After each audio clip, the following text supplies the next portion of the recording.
Coki Pardede ditangkap karena kasus narkoba.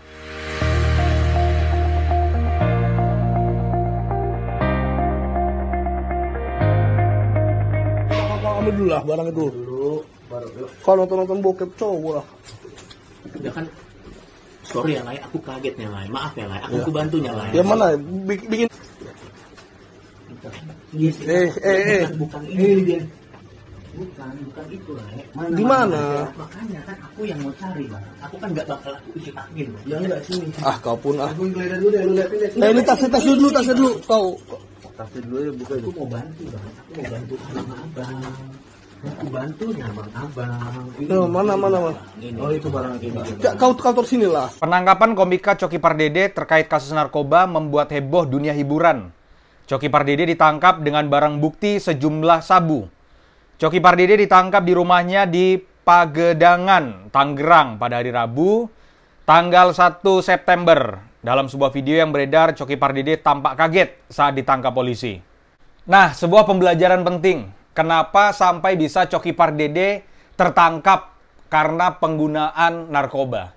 Nah, Coki Pardede ini salah satu YouTuber atau komika atau influencer yang cukup fenomenal karena setiap podcast ataupun isi konten-kontennya itu biasa selalu mengaitkan tentang masalah agama.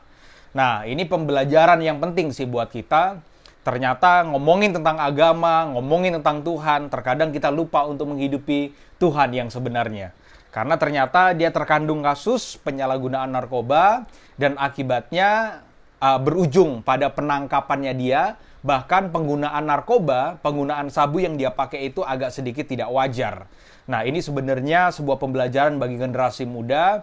Teman-teman, kita boleh aktif ngomongin tentang Tuhan, ngomongin tentang agama, ngomongin tentang pelayanan. Tapi kita perlu hati-hati bahwa selalu ada musuh di luar kita yang berusaha menunggu kejatuhan kita. Nah, dari peristiwa Coki Pardede ini pembelajaran yang sangat penting bahwa generasi muda ternyata masih belum merdeka dari yang namanya narkoba. Nah, sebagai pendeta, saya ini sangat bersuara keras tentang masalah narkoba. Karena banyak anak-anak muda kemudian dirusak dengan narkoba. Nah, biasanya narkoba itu masuk dalam diri kita, itu yang pertama karena pergaulan. Makanya kalau bahasa Alkitab, perhatikan dengan siapa kita bergaul, duduk, makan, minum, itu perhatikan. Nah, biasanya kalau ilmu pertemanan, kalau ada 7 teman kita semua bandel, terus kita berusaha untuk hidup bener, berusaha untuk hidup baik, 6-6-nya itu nggak suka. Semuanya itu suka kalau kita bandel sama-sama. Padahal kalau kita bandel dan nakal itu kan nggak baik.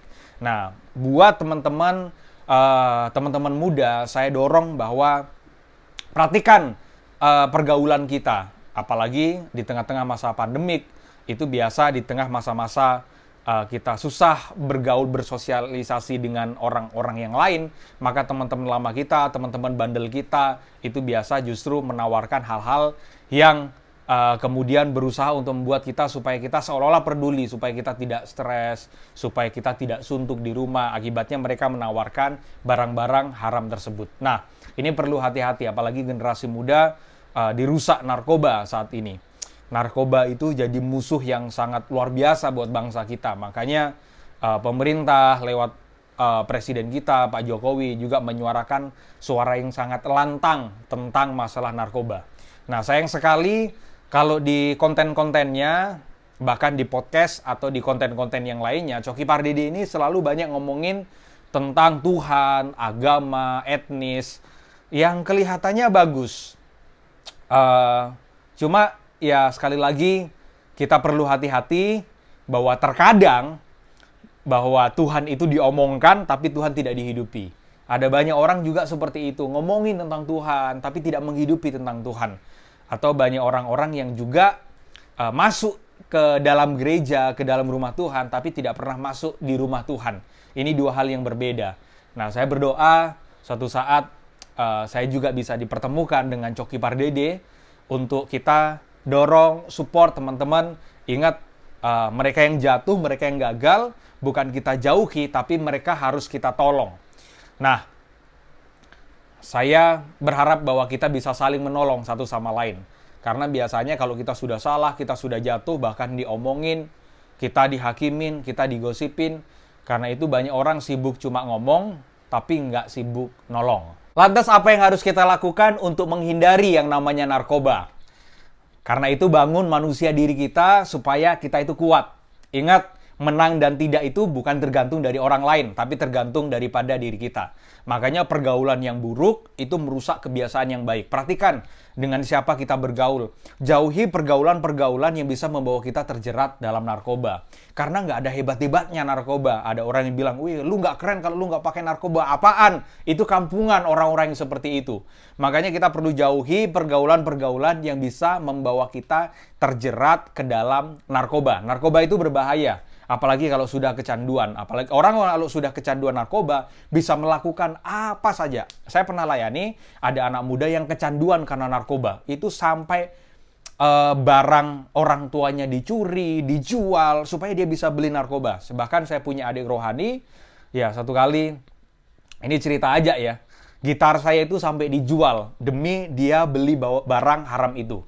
Kenapa? Karena kalau orang kecanduan dia bisa lakukan apa saja. Jadi kayak seperti sadar tapi dikontrol sama barang itu. Nah, ini paling berbahaya. Nah, bangsa kita itu sedang menghadapi ini. Makanya saya mengajak generasi muda, ayo kita berantas narkoba. Cukup Coki Pardede, jangan sampai ada teman-teman yang lain yang juga masih terjerat dengan yang namanya narkoba. Padahal kalau dilihat ya, Coki Pardede itu postingannya bagus loh. Postingannya itu ngomongin tentang agama, ngomongin tentang humanity, ngomongin tentang apalagi suku, ras, seolah-olah tidak ada perbedaan. Karena biasanya dia ngomongin bersama dengan tretan muslim. Nah, cuma itu sekali lagi, memang benar bahwa bukan cuma sebatas omongan, tapi penting pada kehidupan. Ini pelajaran penting dari kejatuhan Coki Pardede. Bahwa Tuhan itu nggak cuma diomongin tapi dihidupin. Itu paling penting. Benar teman-teman.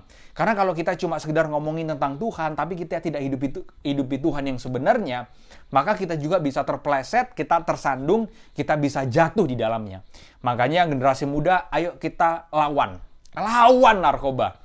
Nah, biasanya ini pergaulan teman-teman kita itu kan suka menjerumuskan kita juga. Makanya teman-teman harus berani ngomong tidak pada teman-teman yang berusaha untuk menjatuhkan kita. Ingat, keputusan itu ada pada kita. Jangan karena sungkan. Nah, biasanya kan karena sungkan kan. Contoh, misalkan diajak temen nongkrong bareng. Ayo nongkrong yuk. Habis itu, ayo cobain dong minum sedikit. Ayo minum cap tikus, ayo minum alkohol sedikit. Nah, biasanya kita, karena kita sungkan. Aduh, nggak enak nih.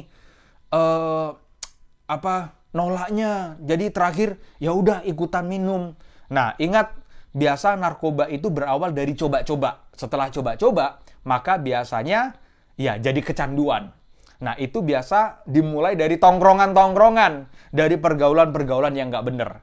Makanya stop narkoba, stop pergaulan yang nggak bener, yang merusak diri kita. Nah, biasanya teman kita itu karena faktor pertemanan ya, akibatnya kadang sungkan gitu. Aduh, sungkan nolaknya, nggak enak kalau nolak. Sungkan, ya udah cobain sedikit aja kan karena temen. Apalagi teman kita bilang, ayo katanya kita temen, ayo dong cobain dikit. Akibatnya kita minum sedikit. Nah, dari alkohol, terus kemudian kita ditawarin barang, ada barang nih sedikit aja. Ayo dong cobain sedikit, kita kan temen bro, ayo bro. Ya, supaya kita bisa menyatu bro. Supaya bisa menyatu dalam tongkrongan atau pergaulan, kita ikut-ikutan. Makanya hati-hati, perhatikan pergaulanmu. Perhatikan dengan siapa kamu duduk, makan, diam, ngobrol. Nah, itu penting. Makanya cari komunitas teman-teman yang bisa membangun satu sama lain. Cari teman-teman komunitas anak-anak Tuhan yang bisa saling menguatkan satu sama lain. Dan ingat, narkoba itu selalu mengintip kita. Karena narkoba itu mencari celah supaya kita tergoda dan kita menjadi pecandunya. Karena itu, tetap andalkan Tuhan, dekat dengan Tuhan, bangun komunitas yang sehat supaya kita menang senantiasa. Oke? Tuhan memberkati. Belajar dari Coki Pardede untuk kita tidak jatuh. Dan doakan juga Coki Pardede supaya Coki Pardede bisa keluar dan bisa melewati proses yang sedang dihadapi. Dia menjadi pribadi yang kuat dan jadi berkat di mana-mana. Tuhan memberkati.